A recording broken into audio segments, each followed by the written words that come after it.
মীন রাশির জাতক জাতিকাদের জন্য উচ্চস্থ দেবগুরু পঞ্চম ভাবেতে গোচর করবেন আপ টু 31 অক্টোবর 2026। পরম কল্যাণপ্রদ, পরম শুভ গোচর হচ্ছে। আগে একটু আপনার সাথে কথা বলে নিই। আপনার সাথে চলছে খুব মেন্টাল স্ট্রেস, প্রত্যেক কার্যে বিলম্ব, বাধা বিঘ্ন, সামাজিক অপমান, অফিসের বাতাবরণ খারাপ, আর কি বলব, সবকিছুই আপনারা এতদিন ধরে বরদাস্ত করছেন বলবো, और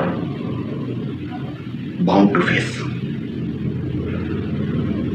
শনিদেবের সাথে ভাই, শনিদেব লোককে কাঁপিয়ে কুন্দন বানিয়ে দেয়। এটা দণ্ড নয়, এটা প্রসেস, পিউরিফাইং প্রসেস, শনিদেবের পিউরিফাইং প্রসেস। যাই হোক, ওই সহ্য তো করতেই হয়, কষ্ট হয়। এখন তার থেকে মুক্তি হবে কিভাবে, আর কি কি সতর্কতা অবলম্বন করতে হবে, কি উপায়, সব নিয়ে আপনাদের সঙ্গে কথা বলবো। চলুন এ বিষয়ে জানি।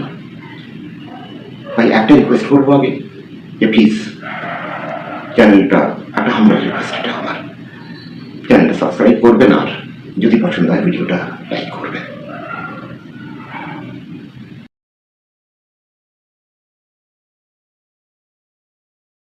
পঞ্চমস্ত দেবগুরু বৃহস্পতি, আমি যদি 7:30 থেকে রিলিফের কথাটা বলি, পঞ্চমস্ত দেবগুরু বৃহস্পতির নবম দৃষ্টি আপনার মীন রাশির ওপরে, মানে আপনার রাশির ওপরে যেখানে শনিদেব অবস্থিত রয়েছেন সেখানেতে পড়বে।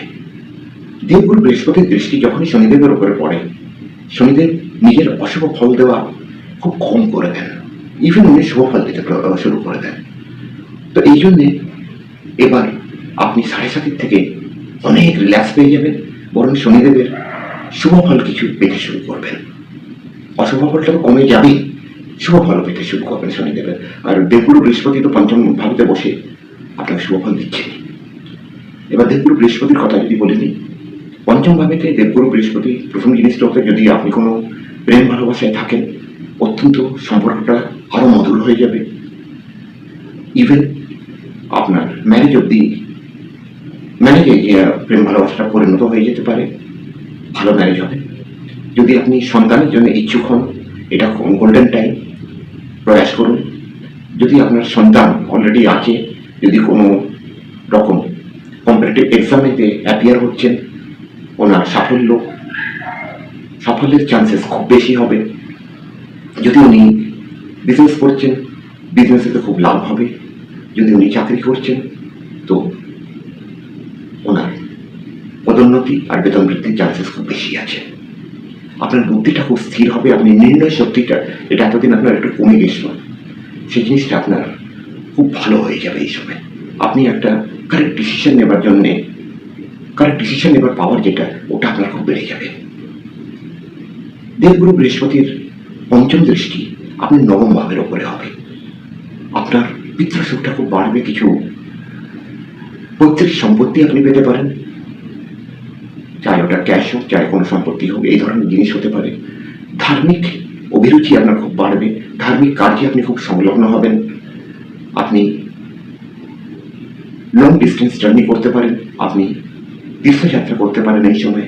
আর সব থেকে বড় কথা, এই সময় ভাগ্যের সাহায্য আপনি প্রত্যেক কার্যে পাবেন। আপনি নিজেকে এই সময় খুব ভাগ্যবান ফিল করবেন, এই ধরনের ভাগ্য আপনাকে সাহায্য করবে, এটা খুব বড় জিনিস। তো এই জন্য এই সময়টা খুব লাভ উঠাতে চেষ্টা করবেন। দেবগুরু বৃহস্পতির সপ্তম দৃষ্টি আপনার 11th হাউসে হবে, ইচ্ছাপূর্তির ভাব, ইচ্ছাপূর্তির হাউস হচ্ছে 11th। আপনার ইচ্ছে এবার পূর্ণ হতে শুরু হবে। অনেক ইচ্ছে এরকম আপনার হয়তো আছে, সবাইকারই থাকে, এগুলো এখন আমাদের পূর্ণ হয়নি, আর খুব ইচ্ছে আমার যেটা আমার হয়ে যাবে, এবার ওই ইচ্ছেগুলো আপনার পূর্ণ হতে শুরু হবে। বড় ভাই বোনদের সঙ্গে সম্পর্ক আরো মধুর হবে, ওনাদের খুব সহযোগ আপনি প্রাপ্ত করবেন, ওনাদের সাহায্য পাবেন আপনি যদি আপনার দরকার হয়। সোসাইটিতে আপনার মান সম্মান খুব বাড়বে, প্রতিষ্ঠা আপনার সোসাইটিতে খুব বাড়বে, নতুন ফ্রেন্ড সার্কেল আপনার তৈরি হবে, পুরনো বন্ধুদের কাছ থেকে আপনি সাহায্য পাবেন, আপনার বন্ধু সমাজে আপনার মান প্রতিষ্ঠা খুব বৃদ্ধি হবে। সর্বরকমভাবে এই দৃষ্টির দেবগুরু আপনার জন্য সহায়ক হচ্ছে, খুব ভালো হচ্ছে, আয় বৃদ্ধি প্রচুর হবে আপনার। আর তার সঙ্গে সঙ্গে ইনকামটা খুব বেশি এনহান্স হবে, সেটা তো আমি বললাম। ইনকামের নিউ সোর্সেস আপনার সামনে আসবে, চাই ওটা বন্ধুবর্গের দ্বারা সামনে আসুক, চাই আপনার বড় ভাই বোনদের দ্বারা সামনে আসুক, যেভাবেই আসুক, কিন্তু ইনকামের নিউ সোর্স আপনার সামনে ক্রিয়েট হবে। দেবগুরু বৃহস্পতির নবম দৃষ্টি আপনার ফার্স্ট হাউসের উপরে থাকবে, যেখানে শনিদেব রয়েছেন। এর কথা আমি আগেই বলে দিয়েছি যে ওখানে কি এফেক্ট হবে। ফার্স্ট হাউসের উপরে থাকার দরুন আপনার সেলফ কনফিডেন্সটা খুব বাড়বে, এটা নিয়ে পরে আবার একটু কথা বলছি আপনার সঙ্গে। আর তার সঙ্গে আপনার ইমিউনিটি খুব বাড়বে। যদি কোনো আপনার হেলথ ইস্যু আছে, শারীরিক সমস্যা, মানসিক সমস্যা, সব রকম থেকে এবার আপনি মুক্তি পাবেন।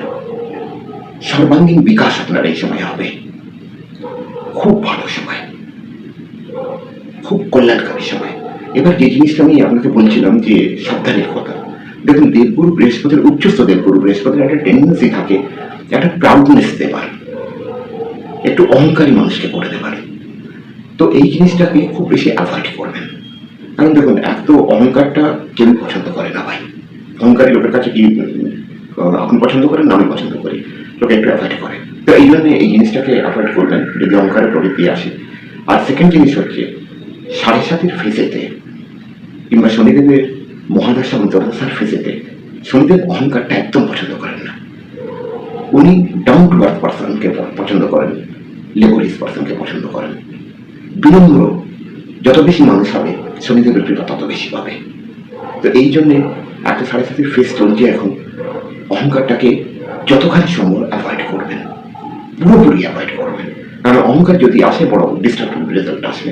তার সঙ্গে কোনো শিক্ষক, গুরু, ব্রাহ্মণ, পূজারী, সাধু, এই ধরনের কোনো বৃদ্ধ লোক, মাতা পিতা, এদের অপমান যেন কোনো মতে না হয়, এই জিনিসটা খুব সতর্ক থাকবেন, খুব বেশি কনসাস থাকবেন এই বিষয়ে। এটা যদি করে ফেলেন তাহলে মুশকিল হবে। দেবগুরু বৃহস্পতির কারক এইসব মানুষ, এই সময় ভুলেও এদের অপমান করবেন। অপমান তো কখনোই কারো করা উচিত নয়, কিন্তু এই সময় ভুলেও করবেন না, এই জিনিসটা খুব ভালো করে মনে রাখবেন। আর তার সঙ্গে যদি আপনি এমনিতে খুব শ্রেষ্ঠ গোচরফল কোনো উপায় প্রয়োজন নেই, যদি আপনি এই গোচরফলটা আরো শ্রেষ্ঠ করতে চান তাহলে বিষ্ণু সহস্রনাম কিংবা রামরক্ষা স্তোত্র, যে কোনো একটা রামরক্ষা স্তোত্র কিংবা বিষ্ণু সহস্রনাম 15 বৃহস্পতিবার থেকে শুরু করে নিত্য পাঠ করবেন। পাঠ না করতে পারেন তো শুনবেন, তারও সময় না থাকে কমসে কম প্রত্যেক বৃহস্পতিবার শুনবেন। আর মা তুলসীর খুব সেবা করবেন, উনি বিষ্ণুপ্রিয়া, লক্ষ্মী স্বরূপা। এই সময় আপনার ধনের সম্বন্ধিত ব্যাপারে খুব কল্যাণ হবে, তাহলে খুব সেবা করবেন, নারায়ণের কৃপা খুব প্রাপ্ত হবে এতে। আর তার সঙ্গে সঙ্গে যদি অরিজিনাল কেশর পেয়ে যান, ডুপ্লিকেট নয়, অরিজিনাল কেশর যদি পেয়ে যান, খুব দুষ্প্রাপ্য জিনিসটা পেয়ে যাবেন, তার তিলক মাথায় লাগান। আর নয়তো হলুদের তিলক মাথায় লাগান, খালি একটু খাবেন। আর বিশেষ কোনো উপায় প্রয়োজন নেই, হনুমান চালিসা তো পড়ছেনই হবে, রোজ পড়া উচিত, সবাইকার পড়া উচিত। যে কোনো গ্রহ হোক, যে কোনো পরিস্থিতি হোক, পরম কল্যাণময়ী স্তোত্র হচ্ছে হনুমান চালিসার কথা। একদিন ডিটেলসে যেটুকু আমার জ্ঞান আছে আপনাদের সঙ্গে আলোচনা করব। হনুমান চালিসাটা নিত্য পড়বেন। হনুমান চালিসাতে এরকম হয় যে আপনার ন্যাটাল চার্টেতে যে গ্রহগুলো অবস্থা ভালো নয়, যারা অশুভ পরিণাম দিচ্ছে, সেই অশুভ পরিণামটা শান্ত হয়ে গিয়ে শুভ পরিণাম আসতে শুরু হয়ে যায়। হনুমান চালিসা এরকম অমোঘ স্তোত্র হচ্ছে, হনুমান চালিসা পড়বেন নিত্য। আর কিছু নয়, আজকে আপনাদের কাছে এখানেই বিদায় নেব। আজকে এখানে অব্দি। আপনার যদি ইচ্ছা হয় তাহলে প্লিজ চ্যানেলটা সাবস্ক্রাইব করবেন আর ভিডিওটা লাইক করবেন। নেক্সট ভিডিওতে আবার আপনাদের সাথে দেখা হবে। নমস্কার।